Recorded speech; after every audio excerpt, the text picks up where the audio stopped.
بسم اللہ الرحمن الرحیم۔ السلام علیکم ورحمۃ اللہ وبرکاتہ۔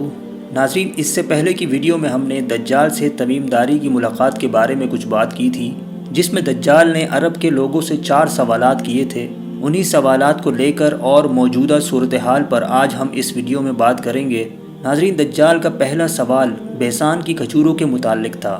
دجال نے لوگوں سے بیسان کی کھجوروں کے باغ، بحیرہ تبریہ اور زغر کے چشمے اور نبی کریم صلی اللہ علیہ وآلہ وسلم کے بارے میں پوچھا تھا۔ ان سوالوں میں آپ غور کریں تو 4 میں سے 3 سوال پانی سے متعلق ہیں، یعنی ان جگہوں سے دجال کا یقیناً کوئی تعلق ہے۔ بیسان پہلے فلسطین کے اندر تھا۔ حضرت عمر فاروق رضی اللہ تعالی عنہ کے دور خلافت میں اس کو حضرت شرحبیل بن حسنہ اور حضرت عمرو بن العاص رضی اللہ تعالی عنہ نے فتح کیا تھا۔ پھر بیسان 1948 سے پہلے اردن کا حصہ تھا۔ مئی 1948 میں اسرائیل نے بیسان شہر سمیت ضلع بیسان کے 29 چھوٹے بڑے دیہاتوں پر قبضہ کر لیا اور اب یہ اسرائیل کے قبضے میں ہے۔ جہاں تک بیسان میں کھجوروں کے باغات کا تعلق ہے تو اس کے بارے میں مشہور مورخ ابو عبداللہ حموی معجم البلدان میں لکھتے ہیں کہ بیسان اپنی کھجوروں کی وجہ سے مشہور تھا۔ میں وہاں کئی مرتبہ گیا ہوں، لیکن مجھے وہاں صرف 2 پرانے کھجوروں کے باغ ہی نظر آئے، اور اس وقت بھی بیسان کھجوروں کے لیے مشہور نہیں ہے، بلکہ اس وقت مغربی کنارے کا شہر اریحہ کھجوروں کے لیے مشہور ہے۔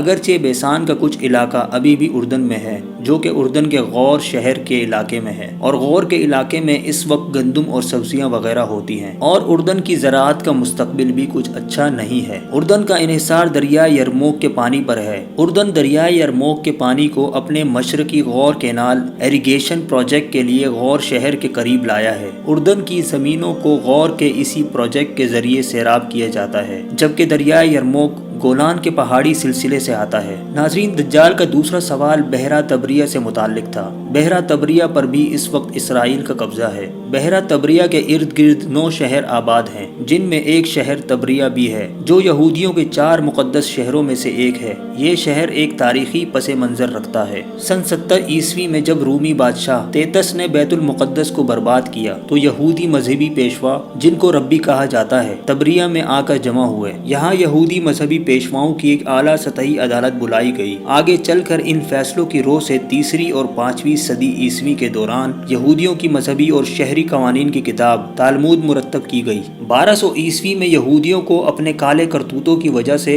تبریہ سے بھاگنا پڑا، پھر دوبارہ 1800 میں یہاں آ کر آباد ہوئے۔ اس وقت یہ شہر پرفضا سیاحتی مقام ہے۔ پہلی مرتبہ اس کو حضرت شرحبیل رضی اللہ تعالی عنہ بن حسنہ نے فتح کیا، پھر اہل شہر نے معاہدے کی خلاف ورزی کی تو حضرت عمر فاروق رضی اللہ تعالی عنہ کے دور خلافت میں اس کو حضرت عمرو بن العاص رضی اللہ تعالی عنہ نے فتح کیا تھا۔ معجم البلدان میں لکھا ہے کہ یہاں ایک بہت قدیم عمارت ہے جس کو ہیکل سلیمانی کہا جاتا ہے، اس کے درمیان سے پانی نکلتا ہے۔ یہاں گرم پانی کے چشمے ہیں۔ بیسان اور غور کے درمیان ایک گرم پانی کا چشمہ ہے جو سلیمان علیہ السلام کے نام سے مشہور ہے۔ اس چشمے کے بارے میں لوگوں کا خیال ہے کہ اس میں ہر مرض کی شفا ہے۔ اور بحیرہ تبریہ کے درمیان میں ایک کٹاؤ دار چٹان ہے جس کے اوپر ایک اور چٹان چڑھی ہوئی ہے جو دیکھنے والوں کو دور سے نظر آتی ہے۔ اس علاقے والوں کا اس کے بارے میں یہ خیال ہے کہ حضرت سلیمان علیہ السلام کی قبر ہے۔ بحیرہ تبریہ شمال مشرق اسرائیل میں اردن کی سرحد کے قریب ہے۔ اس وقت بھی اس میں میٹھا پانی موجود ہے۔ اس وقت اس کی لمبائی شمال سے جانب 23 کلومیٹر ہے۔ اس کی زیادہ سے زیادہ چوڑائی شمال کی جانب ہے جو 13 کلومیٹر ہے۔ اس کی انتہا گہرائی 157 فٹ ہے۔ اس کا کل رقبہ 166 مربع کلومیٹر ہے۔ اس وقت اس میں مختلف قسم کی مچھلیاں پائی جاتی ہیں۔ اس وقت بحیرہ تبریہ اسرائیل کے میٹھے پانی کا سب سے بڑا ذریعہ ہے، جبکہ بحیرہ تبریہ کے پانی کا بڑا ذریعہ دریائے اردن ہے جو گولان کی پہاڑیوں کے سلسلے جبل الشیخ سے آتا ہے۔ ناظرین، دجال کا تیسرا سوال زغر کے چشمے کے بارے میں تھا۔ حضرت عبداللہ ابن عباس رضی اللہ تعالی عنہ فرماتے ہیں کہ جب اللہ تعالیٰ نے قوم لوط کو ہلاک کرنے کا فیصلہ فرمایا تو حضرت لوط علیہ السلام کو سودوم کی بستی سے نکل جانے کا حکم دیا۔ چنانچہ حضرت لوط علیہ السلام اپنے ساتھ اپنی 2 صاحبزادیوں کو لے کر نکل گئے۔ ایک کا نام ربا اور دوسری کا نام زغر تھا۔ بڑی صاحبزادی کا انتقال ہوا تو اس کو ایک چشمے کے پاس دفنا دیا، لہٰذا اس چشمے کا نام عین ربا پڑ گیا۔ پھر دوسری بیٹی زغر کا انتقال ہوا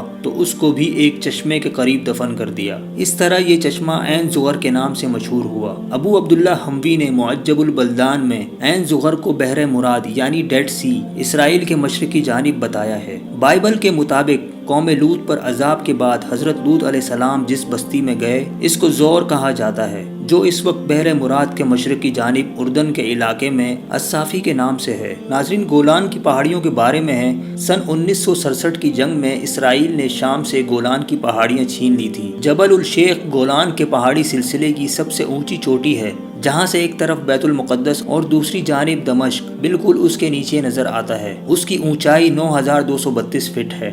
جبل الشیخ پر اس وقت لبنان، شام اور اسرائیل کا قبضہ ہے اور کچھ علاقہ اقوام متحدہ کا غیر فوجی علاقہ ہے۔ پاکستان کے اعتبار سے جبل الشیخ کھلا علاقہ ہے۔ اسی طرح جغرافیائی لحاظ سے بھی اور پانی کے لحاظ سے بھی یہ پہاڑی سلسلہ اس خطے کے لیے انتہائی اہمیت کا حامل ہے۔ اب آپ دجال کی جانب سے بیسان، بحیرہ طبریہ اور زغر کے متعلق پوچھے جانے والے سوالوں کی حقیقت میں غور کریں تو ان سوالوں کا تعلق گولان کی پہاڑیوں سے ہے۔ نیز ان احادیث کو بھی سامنے رکھیں جو دمشق، بحیرہ طبریہ، بیت المقدس اور عفیق کی گھاٹی سے متعلق ہیں، تو اس میں بھی گولان کی پہاڑیوں کی اہمیت صاف واضح ہے۔ یہ بات بھی ذہن نشین رہے کہ یہودیوں اور عیسائیوں کا جو آرمیگڈم یعنی جنگ عظیم کا نظریہ ہے، یہ آرمیگڈم میگڈ کے میدان میں ہوگی۔ وہ میگڈ کا میدان بھی بحیرہ طبریہ سے مغرب میں واقع ہے۔ عفیق کی گھاٹی جہاں دجال آخر میں مسلمانوں کا محاصرہ کرے گا، وہ بھی بحیرہ طبریہ کے جنوب میں ہے۔ اسی طرح یہ تمام علاقہ گولان کی پہاڑیوں کے بالکل نیچے واقع ہے۔ اسی طرح اسرائیل و فلسطین اور اسرائیل و شام کے علاقوں کے بارے میں اختلاف کی خبروں پر غور کریں تو بات آسانی سے سمجھ آ جائے گی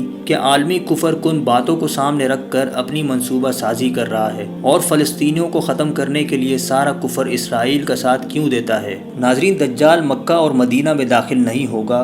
اس سے متعلق ایک روایت ہے جس کا ترجمہ ہے، رسول اللہ صلی اللہ علیہ وآلہ وسلم نے فرمایا، کوئی شہر ایسا نہیں جہاں دجال داخل نہ ہو سوائے حرمین شریفین مکہ اور مدینہ کے، اور کوئی شہر ایسا نہیں جہاں مسیح یعنی دجال کا رعب نہ پہنچ جائے سوائے مدینے کے۔ اس کے ہر راستے پر اس دن 2 فرشتے ہوں گے جو مسیح یعنی دجال کے رعب کو مدینے میں داخل ہونے سے روک رہے ہوں گے۔ اسی طرح ایک اور روایت ہے جس کا ترجمہ ہے، حضرت جابر بن عبداللہ فرماتے ہیں کہ مجھے ام شریک رضی اللہ تعالی عنہا نے بتایا کہ انہوں نے رسول اللہ صلی اللہ علیہ وآلہ وسلم سے سنا کہ وہ فرماتے تھے کہ لوگ دجال کے فتنے سے بچنے کے لیے پہاڑوں میں بھاگ جائیں گے۔ ام شریک نے پوچھا، یا رسول اللہ، اس وقت عرب کہاں ہوں گے؟ آپ صلی اللہ علیہ وآلہ وسلم نے فرمایا، وہ تھوڑے ہوں گے۔ اس حدیث کے فائدے میں لکھتے ہیں، جس وقت نبی کریم صلی اللہ علیہ وآلہ وسلم فتنہ دجال کا بیان فرما رہے تھے اور اس کے غلط دعووں کا ذکر کر رہے تھے